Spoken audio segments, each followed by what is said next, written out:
దేవుని కృపావాక్యం వింటున్నాం. మీ అందరికీ ప్రభు పేరిట వందనాలు.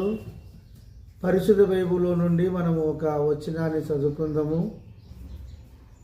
లూకాసు వార్త 19వ అధ్యాయము 5వ వచనాన్ని చదువుకుందాం.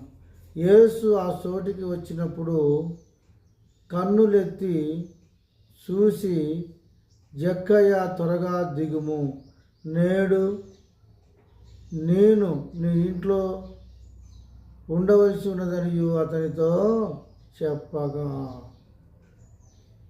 జక్కయ్య ఆయన చూడాలని ఆశ కలిగి ఉన్నాడు.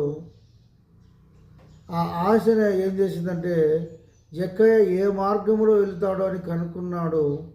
తెలుసుకొని త్వరగా పరిగెత్తి ఆ స్థలం దగ్గరికి వెళ్ళి ఒక చెట్టు ఎక్కి అక్కడ కూర్చున్నప్పుడు యేసుక్రీస్తు సరాసరిగా ఆ చెట్టు కిందికి వచ్చాడు. యేసు ఆ చోటికి వచ్చినప్పుడు కన్నులెత్తి చూసి, యేసు చూశాడు. జక్కయ్య యేసు ప్రభుని చూడలేదు, కానీ యేసు ప్రభువే జక్కయ్యను చూశాడు ఒకటి. తర్వాత ఏమంటుంటే, జక్కయ్య త్వరగా దిగుము అంటున్నాడు. పేరు పెట్టి పిలుస్తున్నాడు.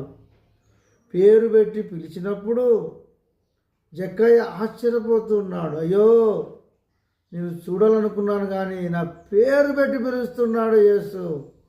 నా పేరు ఎవరు చెప్పిరి? ఎవరైనా చెప్పారేమో అనుకున్నాడు, కానీ ఎవరు చెప్పాల్సిన అవసరమూ లేదు. నీ తల్లి గర్భంలో నువ్వు రూమ్ ఇవ్వకుంపే నిన్ను పేరు పెట్టి పిలిచినవాడు ఆయన. నిన్ను కలగజేసినవాడే ఆయన. నిన్ను పోషిస్తున్నవాడే ఆయన.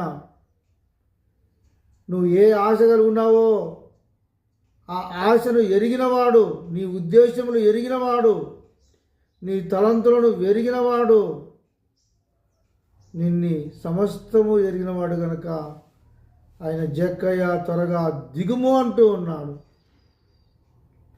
ఒకటి, యేసు ఆ చేటుకు వచ్చి కనులెత్తి చూశాడు.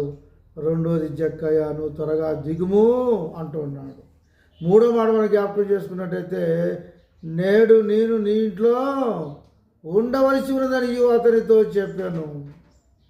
నేను ఈరోజు నీ ఇంటికి వస్తున్నాను అన్నప్పుడు జక్కయ్య ఎంతో సంతోషంగా త్వరగా చెట్టు దిగి వచ్చి ఆయన్ని కౌగిలించుకొని సంతోషించి, అయ్యో, నిన్ను చూడాలని కోరాను, కానీ నువ్వు నన్ను పేరు పెట్టి పిలిచావు, కన్నులెత్తి చూశావు, నా ఇంటికి వస్తా అంటున్నావు అని చెప్పేసి త్వరగా జక్కయ్య దిగి తన ఇంటికి తీసుకొని వెళ్ళినట్టు మనము చూస్తున్నాం.